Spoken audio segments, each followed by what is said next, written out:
You are listening to Chaos Springs Eternal, a Delta Green actual play, brought to you by Quartermasters of the Tabletop. This is Season 1, City of Woe. Delta Green, by its nature, deals with violent themes and disturbing imagery, as well as horrors beyond our comprehension. Now, if you're one of those people who don't mind comprehending some horrors from time to time, I think you'll have a good time listening here.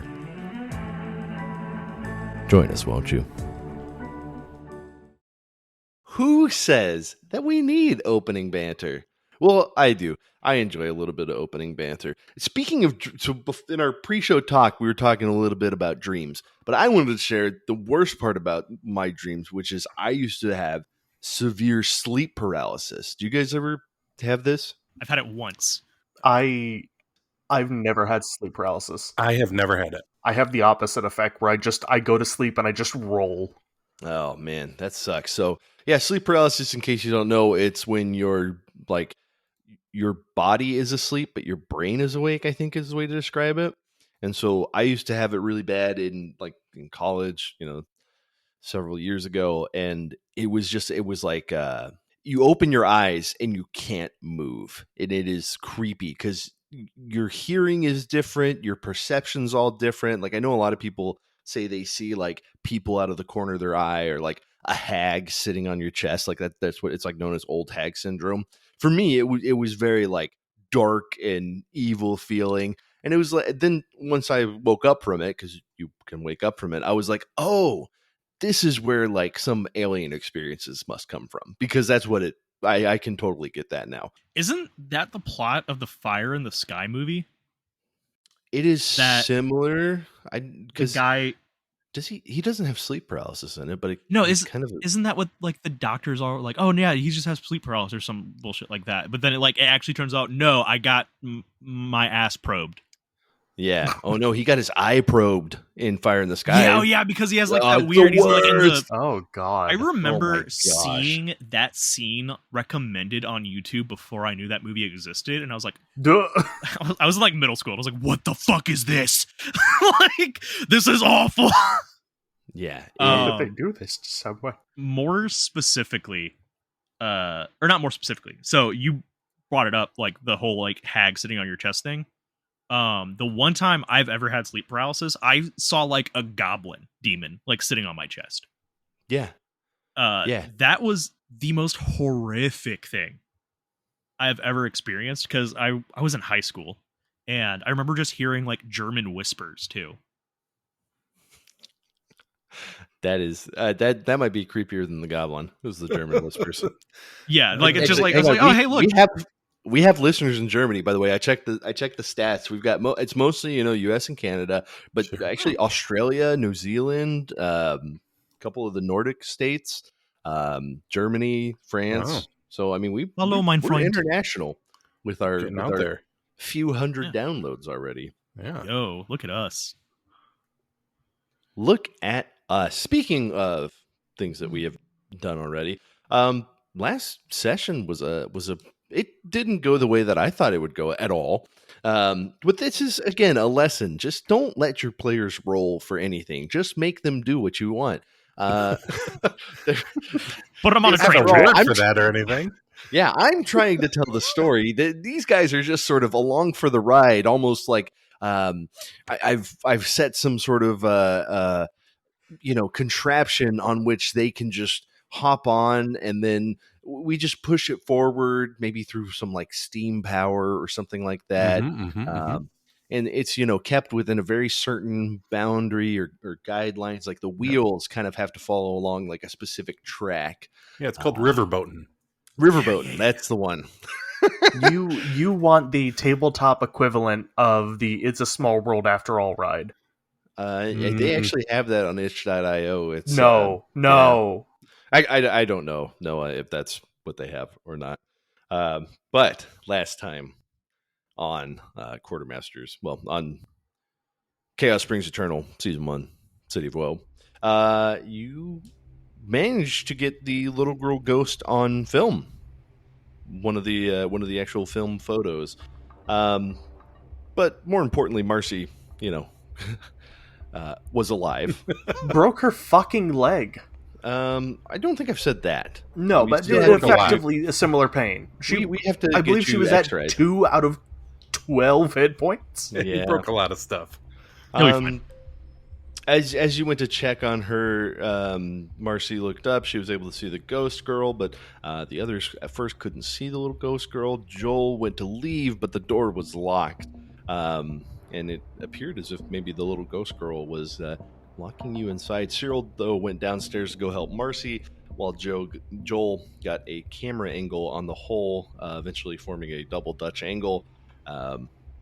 The idea was to, well, let's call Clementine first, and then we can entreat Marguerite and try and figure out what she needs.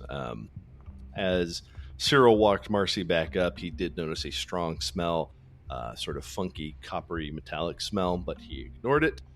He figured that it was rotting human flesh, but kind of played it off as Marcy starting to stink.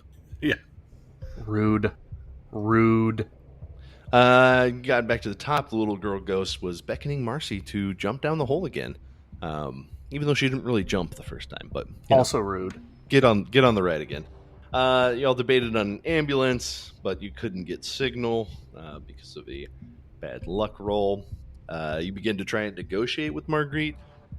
Joel promised to bring Clementine, but succeeding a power roll, he didn't get... well, let's just say there would be bad consequences if he didn't succeed that power roll. They decided to leave some of their equipment there and take the journal with them. They did manage to negotiate with the little girl ghost, call her Marguerite, and on a successful... Was it a critical success, Mark? Yes, it was. Yeah, so on a critical success, you managed to talk her into letting you go. Yep. And so y'all got out of there. You did take the journal with you. And then you drove to Carrefour Medical Center. You called Clementine to let her know some of the details. I don't believe that you let her know that you promised that little girl ghost would get to push her down the hole, essentially. But after arriving, you got to Carrefour Medical Center. You got nurses on staff. Sarah Collins and David Wynn. The doctor on call is, the doctor doing rounds is Dr. William Anderson. I would say that the doctor asked y'all to leave briefly so that he could make sure that Marcy was safe and in an okay situation. And had plans for an X-ray, and that's about where we left. Again, just a lesson to all handlers, GMs, etc.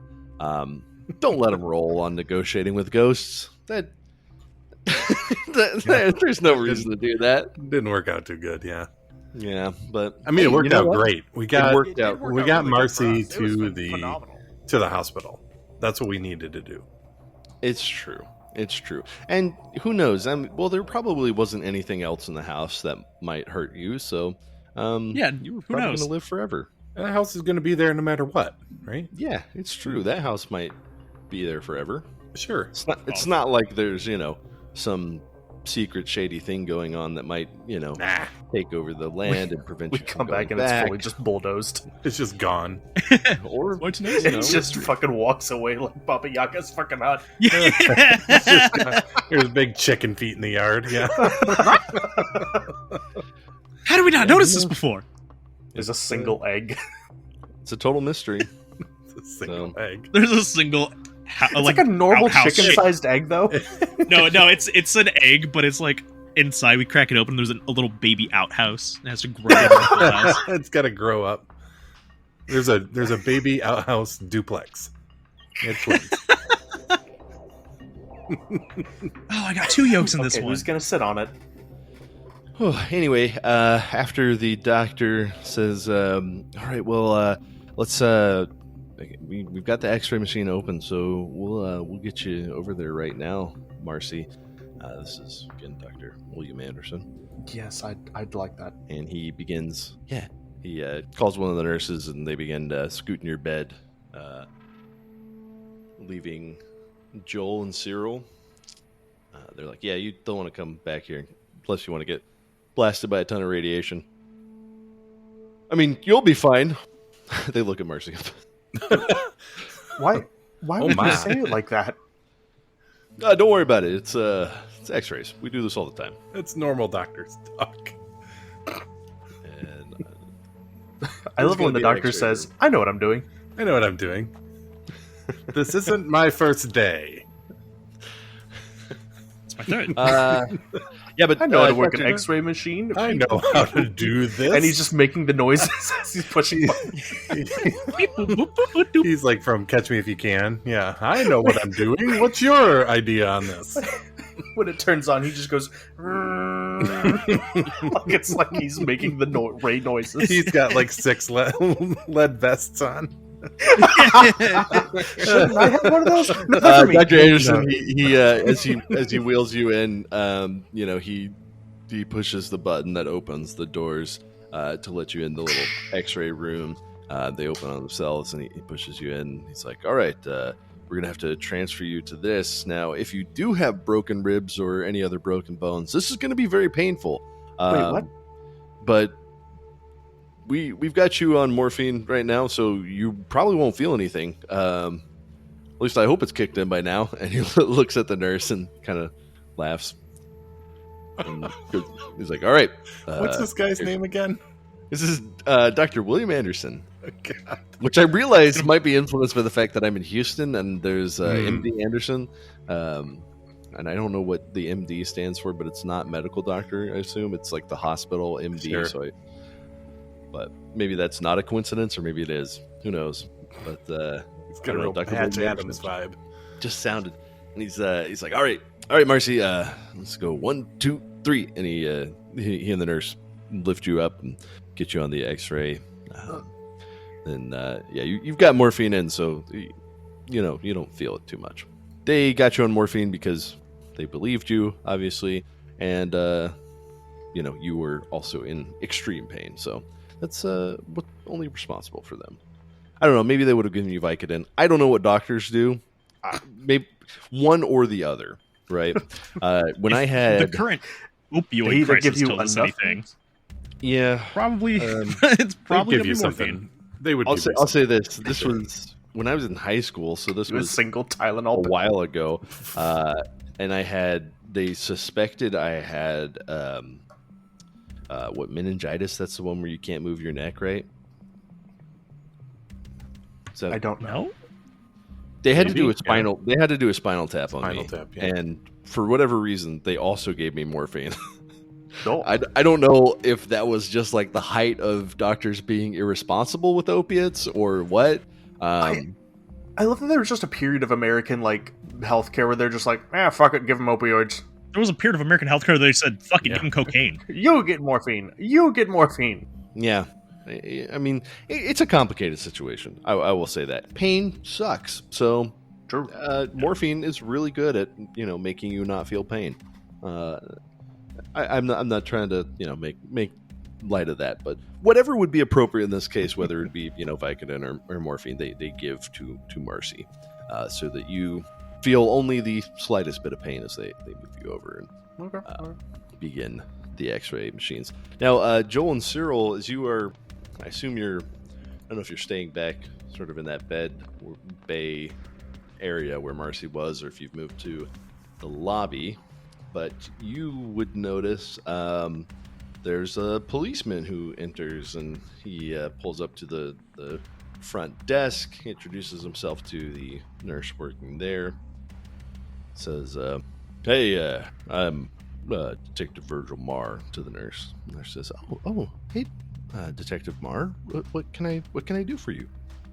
Yeah, I was just we've been looking for any John Does. You guys had anyone come in here off any accidents or anything? Just no ID, that sort of thing. Oh, no, we haven't had anyone come in here like that. You can, check around. We're almost done with visiting hours, but of course, anything that you need, let me know. All right. Well, thank you kindly, and y'all have a good day. And he begins walking from bed to bed, sort of checking in on people. You might overhear him talking with people. He, just that sort of thing. Just FYI. in case you want to do anything. I don't know where you are, what you want to do. So, Well, where is he You let me know. located? He's up at the front desk, and then he's going around to there's it's got, let's say this place is like a dozen beds, and so he's just, but they're all sort of private beds, but not like their own.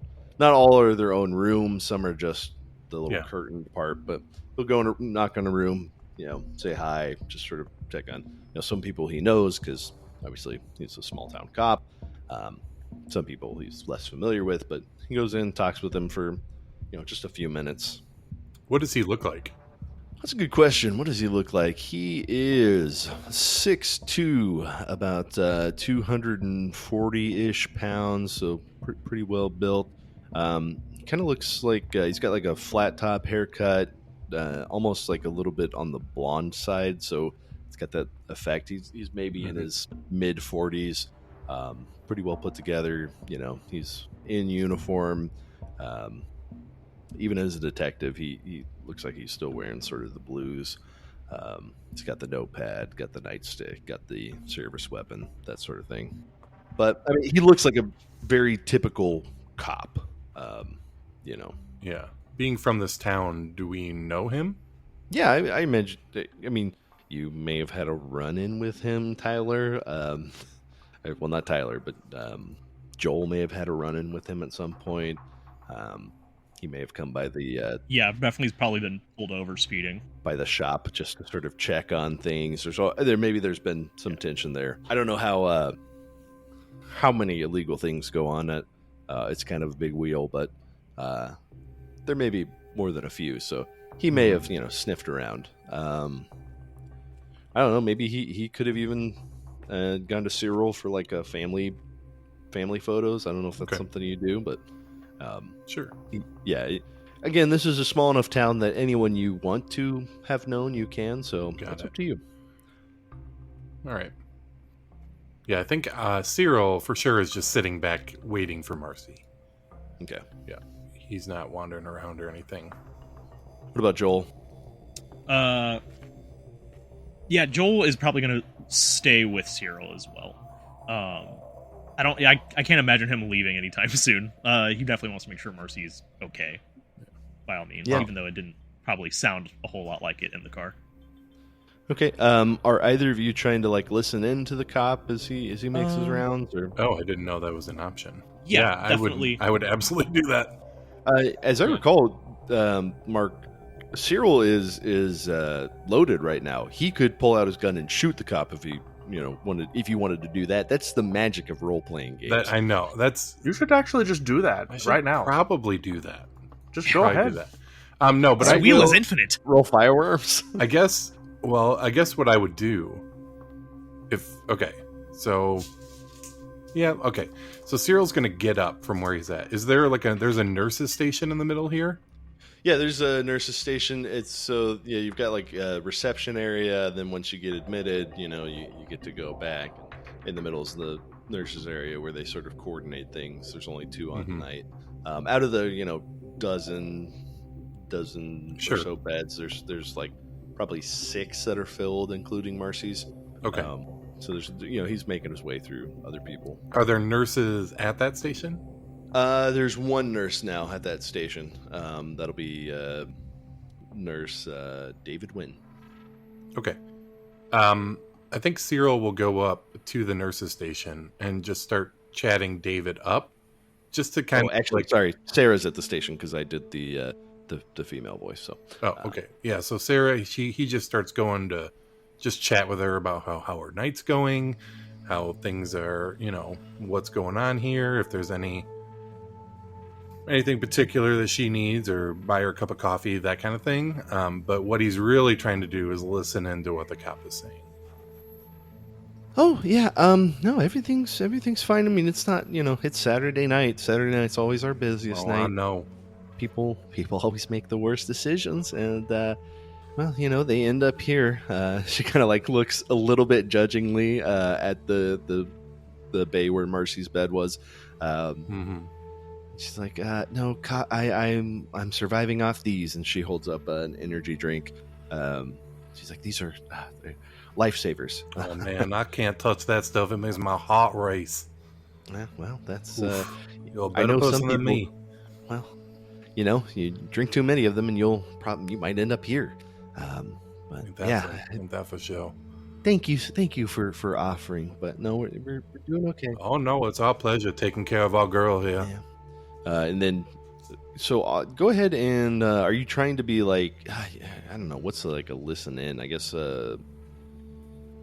What's the perception roll? I always forget the name. Alertness? Alert or search? Search or Could I do stealth? like a stealth. You could do stealth. Let me do stealth.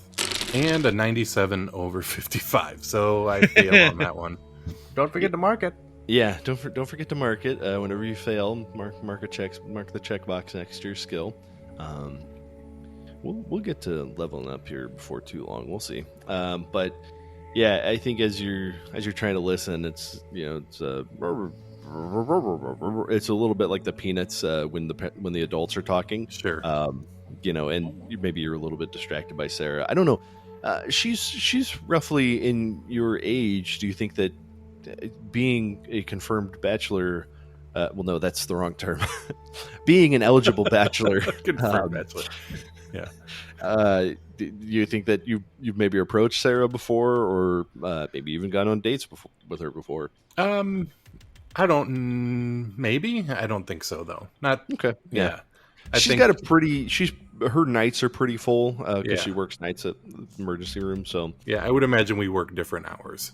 So Yeah. we may have gone to school together. yeah, Like I might know her from my graduating class, or she might have been a year before me or a year after me, that kind of thing. So yeah. And she's like, she's just maybe it's a little bit distracting because she keeps asking you questions about. Oh, and I heard you're doing your own photography business now. Is that? yeah, How's I'm that doing going? that. I'm doing that thing. It's been working out all right, but work's work. Yeah, work. But at least you don't have to deal with people pooping on you. Although I don't know. Maybe you do. It happens sometimes. I mean, I get some weird requests from some people around here about what they want to take pictures of, but I try to do what I can. No judgment. I got a no judgment zone in my place, so if they got the money, I'm willing to do it. Is there? I know there's doctor-patient confidentiality. Is there photographer subject confidentiality? Oh no, there's not. But Okay, well, sometimes you can just write on a piece of paper who the weirdest people are.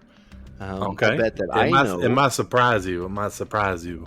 Well, We'll you would compare be and surprised contrast who notes. shows up. Yeah, who shows up here. Well, I can't tell you, but if you tell me, I could always just sort of nod. I'm sure that we have people that we've run into that have done some. I mean, you've probably seen some things here that are strange.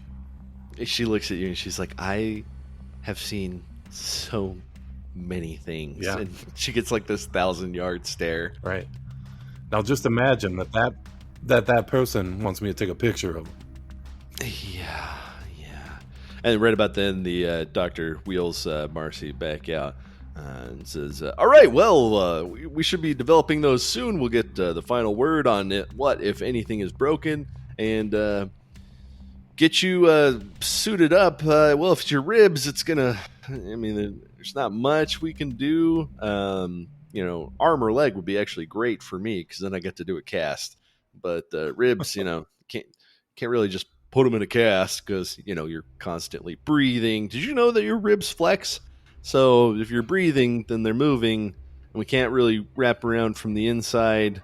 Sorry, you're in a lot of pain. I'm gonna go see the next patient. All right, and he wheels Marcy's bed and kind of taps it twice and wanders on over to the next person, pulls the chart off, and rushes in the room. Hey, how are you doing? And I love that you phrase it as wanders, like he's just wandering around, roams. just roaming.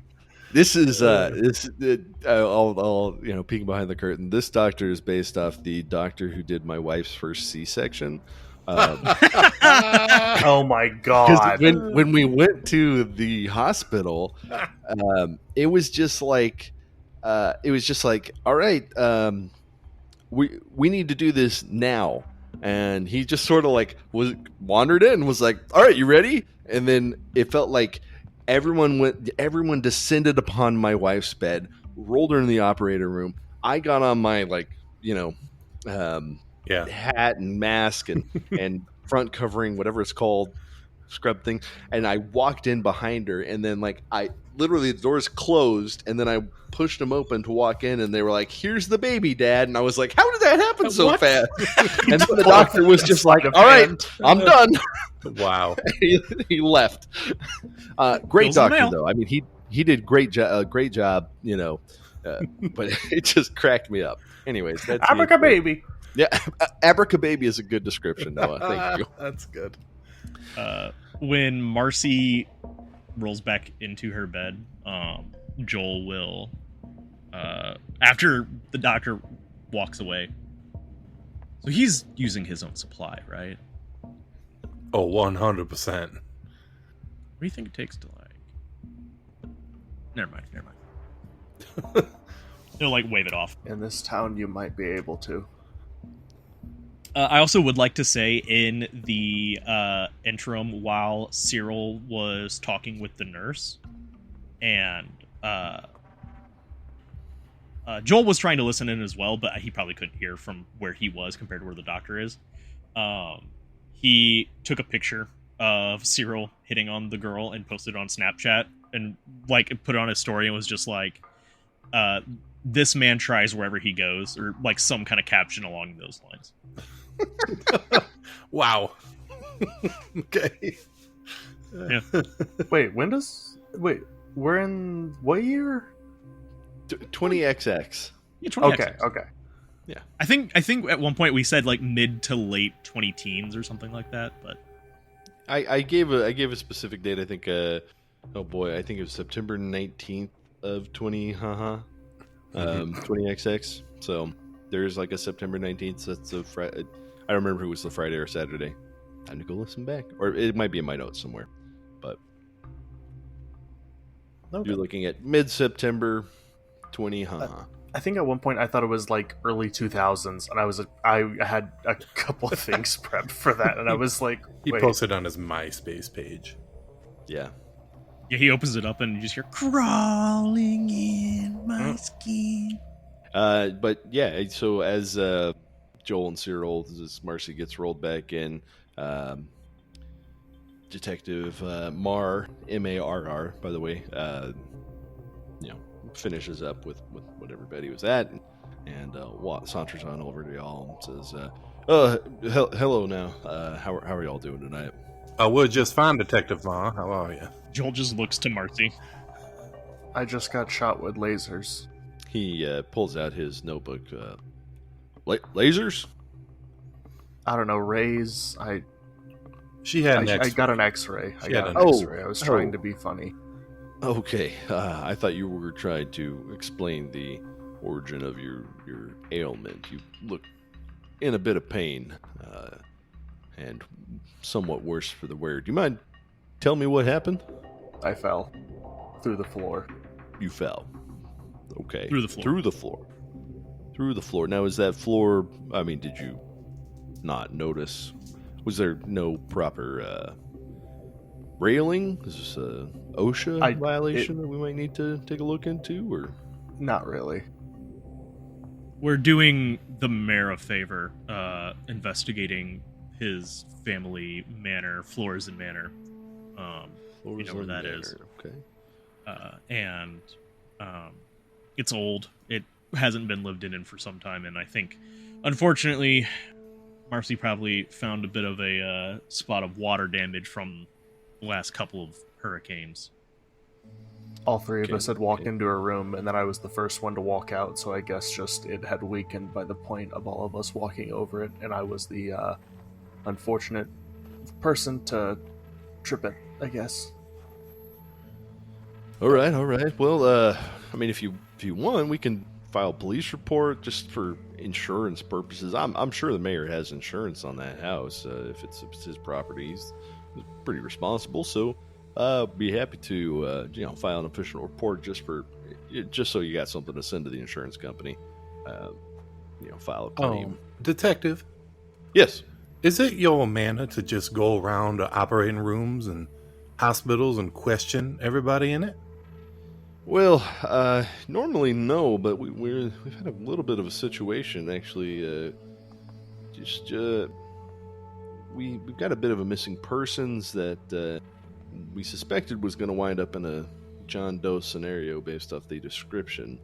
Of course, there's been no John Doe admitted, so we've been trying to find it. I mean, we've been questioning everybody just to see if they've seen anything or noticed anything in the past week. Because, well, you all said you were working for the mayor. Yeah. Who's this? Who went missing?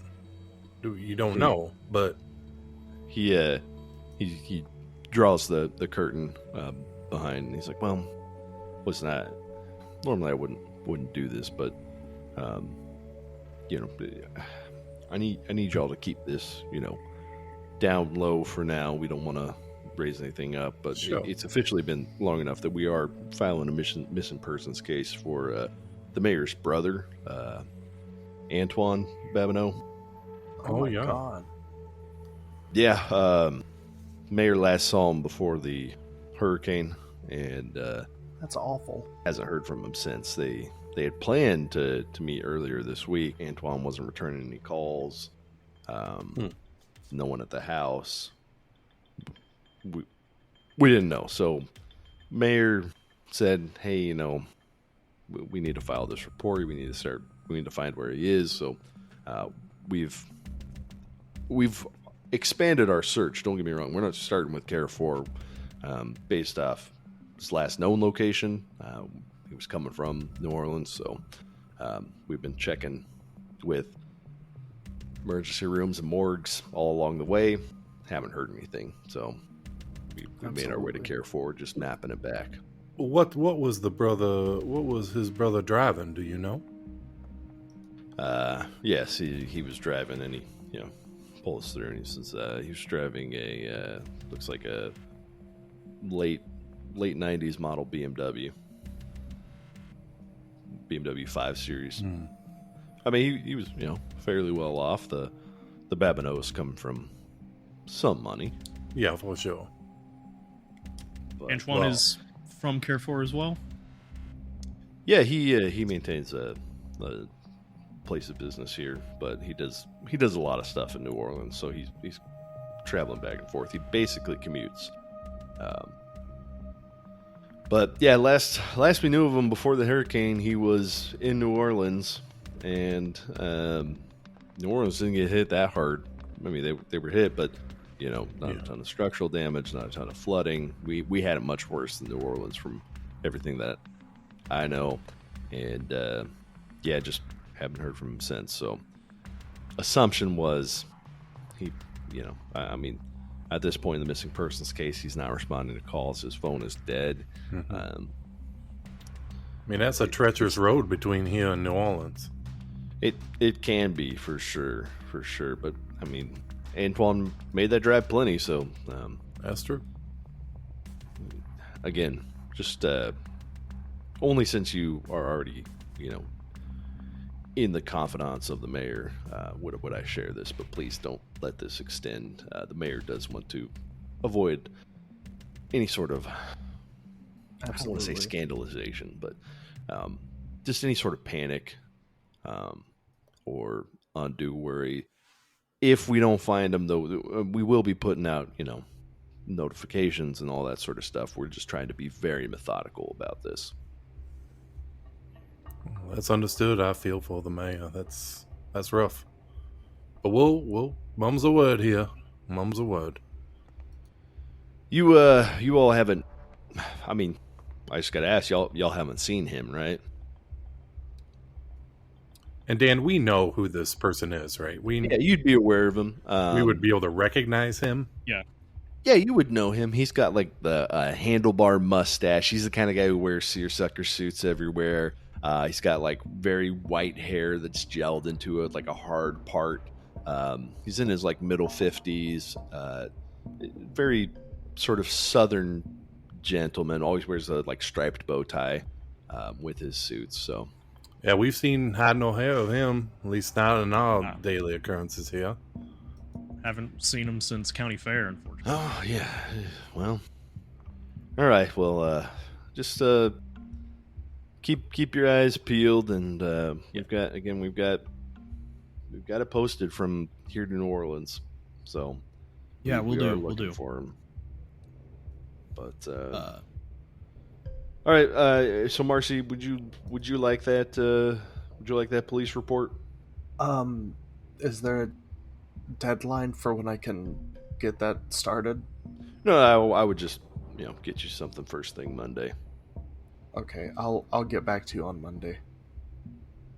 All right, that would be great. And he sticks his head out and sees that the doctor has moved on from the next room, and he's like, "All right, it looks like that one's free, so I can go ask them if they've seen anything." Yep.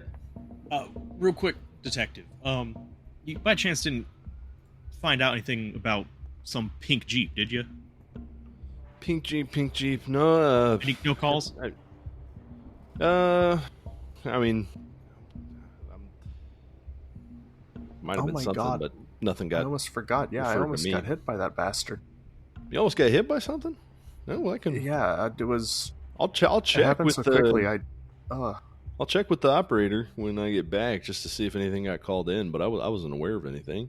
It was a Yeah, pink. we were- It was a pink Jeep, right? Pink Jeep. Okay, did you catch the license plate? It was a lifted pink Jeep, if I'm not mistaken. Lifted. It was pink lifted. Jeep. Okay. No, I was All right. like, when's the last time you've seen someone speeding downtown? Right through Main Street, aside from me. But Almost never. Yeah. I was just surprised.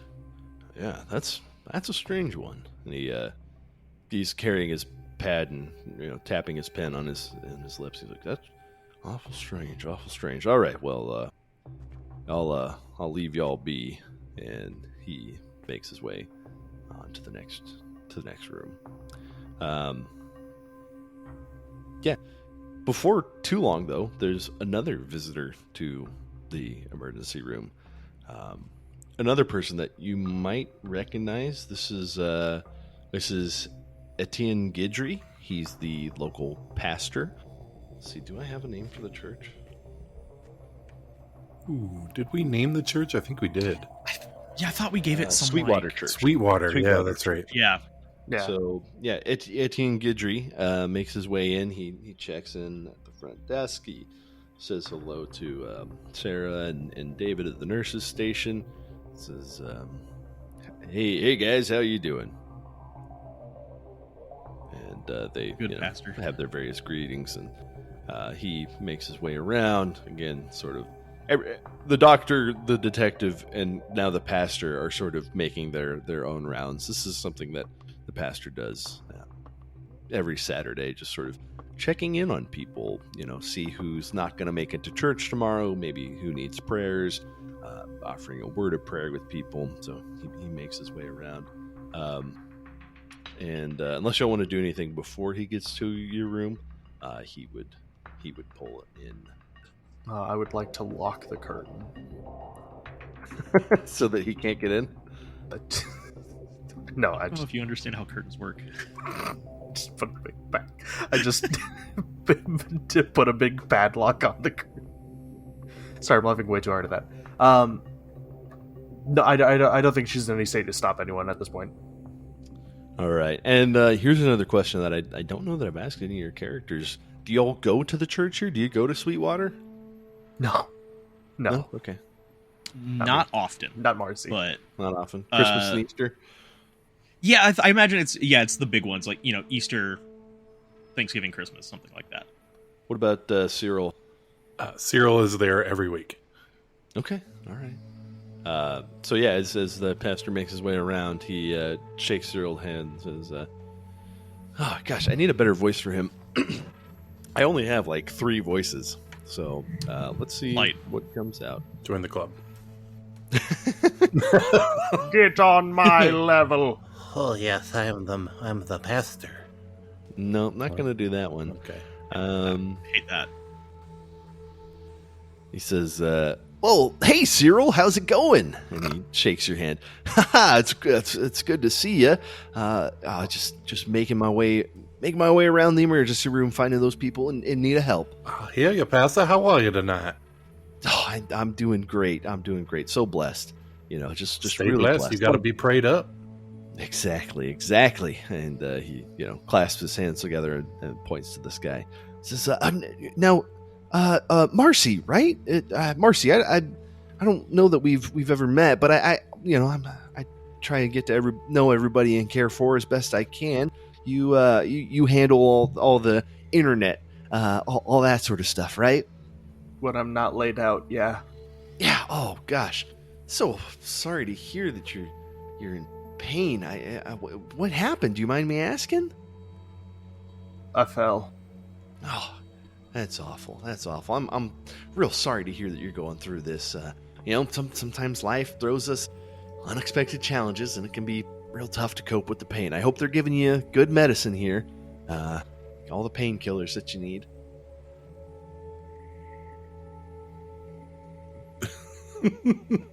I think she's just standing there. I think she's just an open mouth, like she wants to say something, but she doesn't know what to say. But I think she has severe cotton mouth right now. Like once he notices that you're not giving his mind, he goes, pain can be overwhelming, but it's also a reminder that you're alive, and you know what, Marcy, you have the strength to overcome this. You will recover from this. Our faith teaches us that even in our darkest moments, there's a guiding light that shines upon you, providing hope and healing. The only guiding light I need is in the lanes. In the lanes?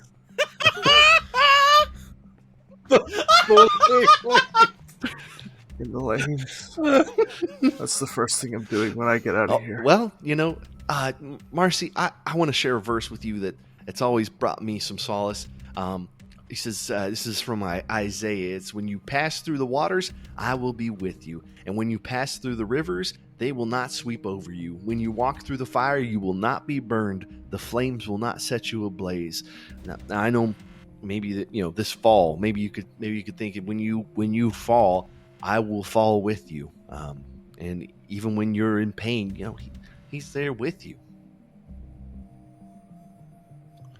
Can God help me improve my pickup game?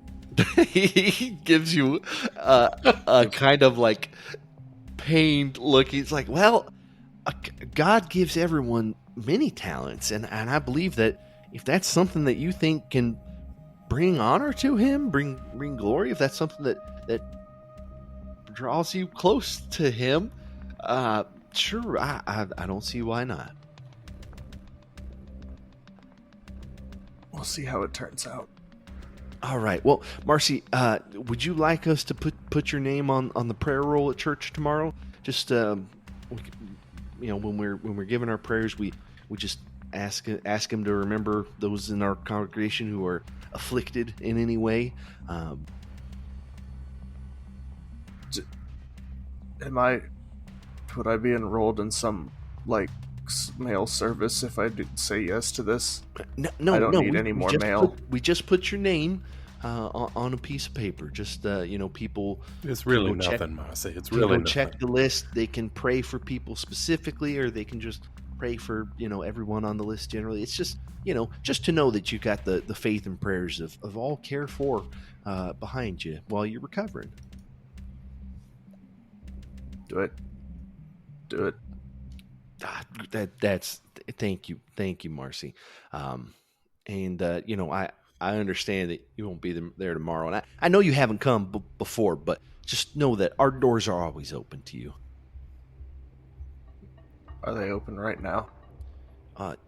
Well, not right now. We have our Sunday meetings at 9 and at 11, and then we have Tuesday night, the youth meets, and Wednesday night we have our men's group. Thursday night there's the women's study. You're welcome to come to that. Don't forget about the pancake breakfast on Friday mornings. Pancake breakfast Friday mornings. That one's been sparsely attended lately. Oh, well, it's very early. I've been telling you to change it, Pastor. I'm sorry, but 5:30 or nothing. That is way too early. His water. Sorry, what was that? What? Joel like does a spit take with his water at the time. Yeah, Joel, I noticed that you never come to the pancake breakfast. Are you telling me 5:30 is too early? I'm barely in bed by 5. Listen, Pass, I've been saying this for months. Like, the only people that go into that 5:30 breakfast are all the purple hairs down at the salon. You need to make it like an 8:30 breakfast. 8:30. Well, that sounds like a different way of doing things. All right, Joel, would you come if we did it at 8:30 on Friday morning? Not consistently, but yeah. Hey, Told you. That's all I expect from you is not consistently coming. But as long as you keep coming, that's what counts. Yep, that's how I plan to live my life. Listen, I'll be there eventually. All right. Well, thank you so much for letting me come here, come share a little word with you. And Marcy will make sure that your name is on our list so that you'll have other people praying over you. And I hope you feel empowered and hopeful during this time of recovery. I'm like a bowling pin. Even when I fall, I'll always stand back up. That's Isaiah 44. Pass it, didn't you know that?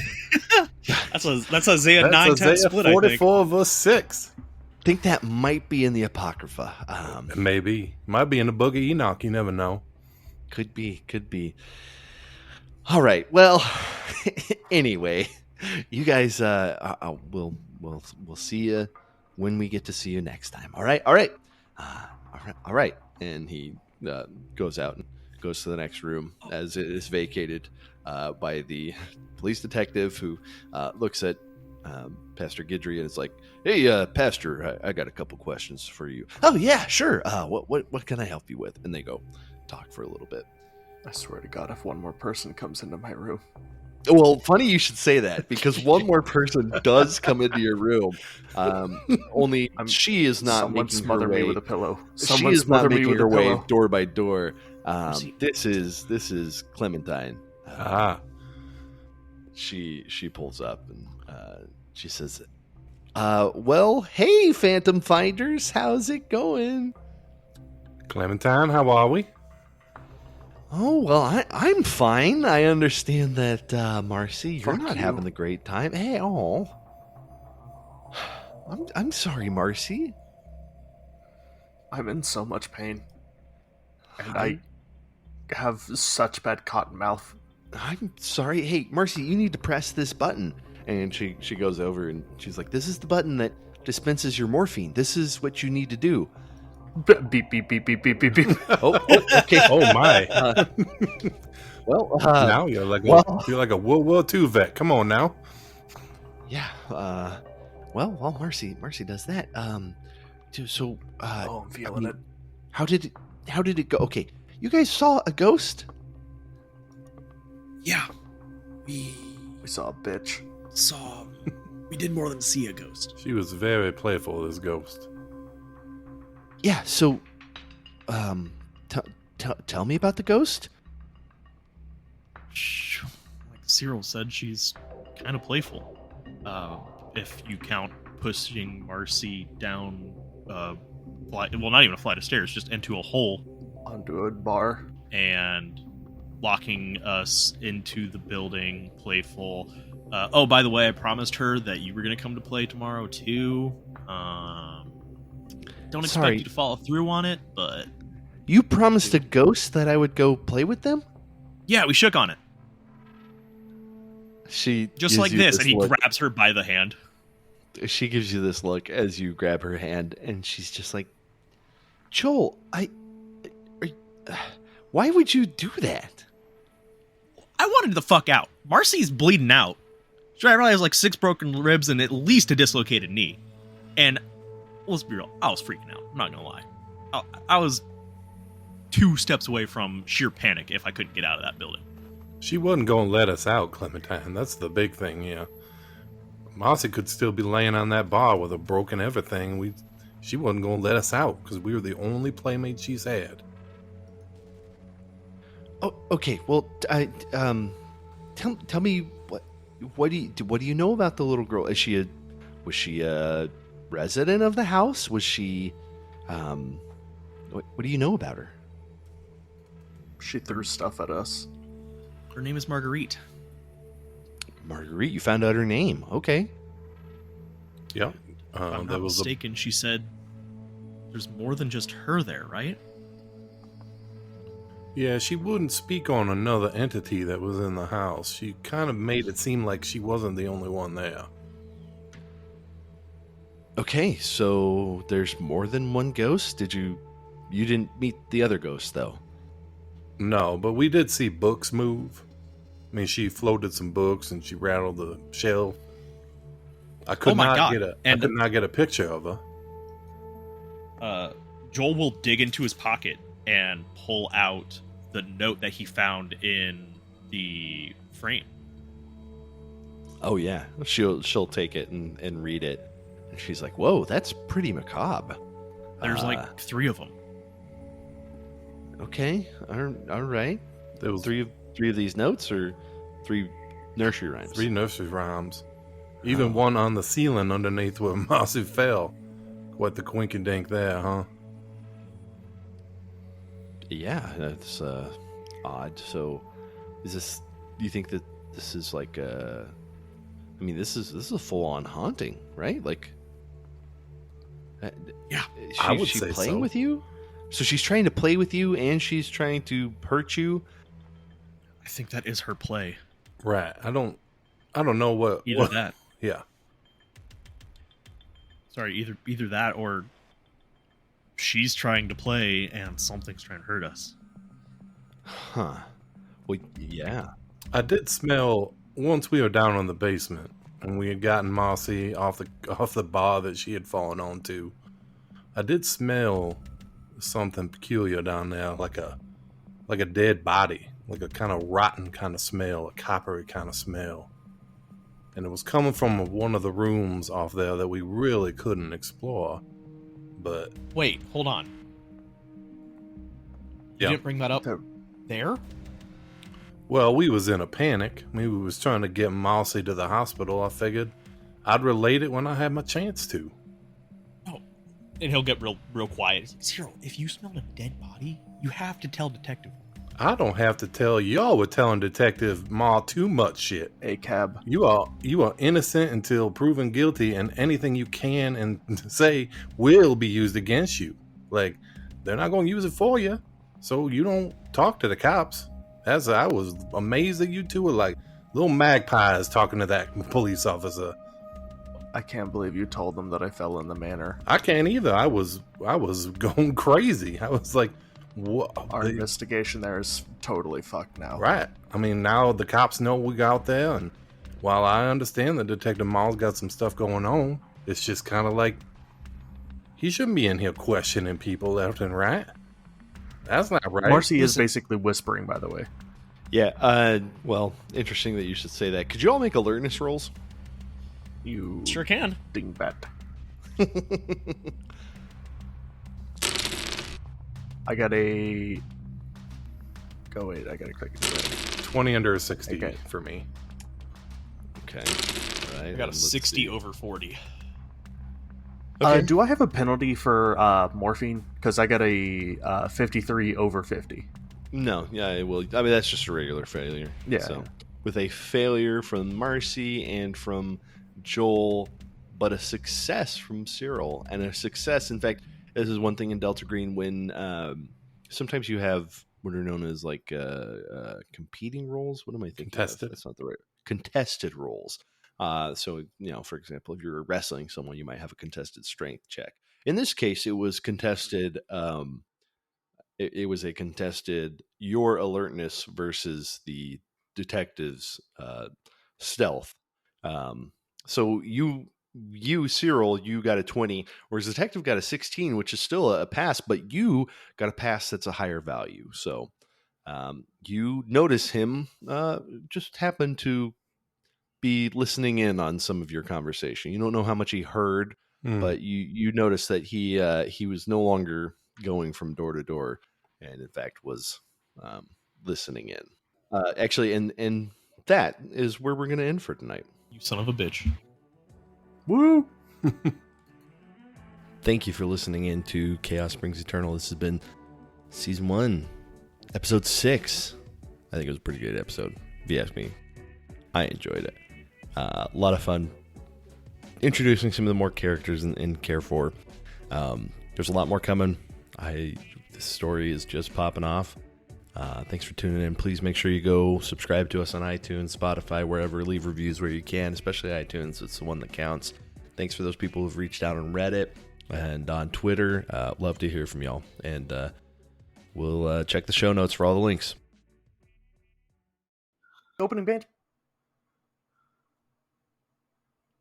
Talk about how Who we all says subscribe. that we need... Tyler!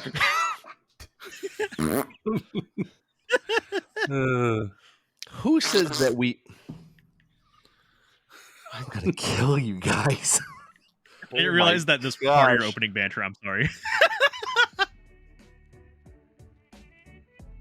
Oh, yeah. He's in his middle 50s. He's the kind of guy who's always wearing like seersucker suits with, striped bow ties. He's got a very prominent mustache, like a toothbrush mustache, and very like kind of shock white hair that's always gelled into a part. He's got a toothbrush mustache? Is that not how you describe the mustaches? He's got the... He surgically replaced his like facial hair with toothbrush fiber. Well, that's a good question. What kind of mustache? It's like very bristly. Oh, okay. Right? Okay, so that's not the term most people Hitler-like. use. No, not Hitler mustache. It's like... Because when you said toothbrush Charlie mustache, Chaplin I'm mustache? pretty sure that's how they referred to Hitler's mustache. hang on. Yeah, Yeah. it is literally, yeah. I was like, so, and then you're like, he's got a really solid part down the middle, and I was like, oh, so he's for sure the Nazi youth. You know what? I was thinking of pencil mustache, but that's not what it is. It's handlebar mustache. He's got a handlebar Okay. mustache. Okay, Very much clearer. Handlebar mustache. Yes.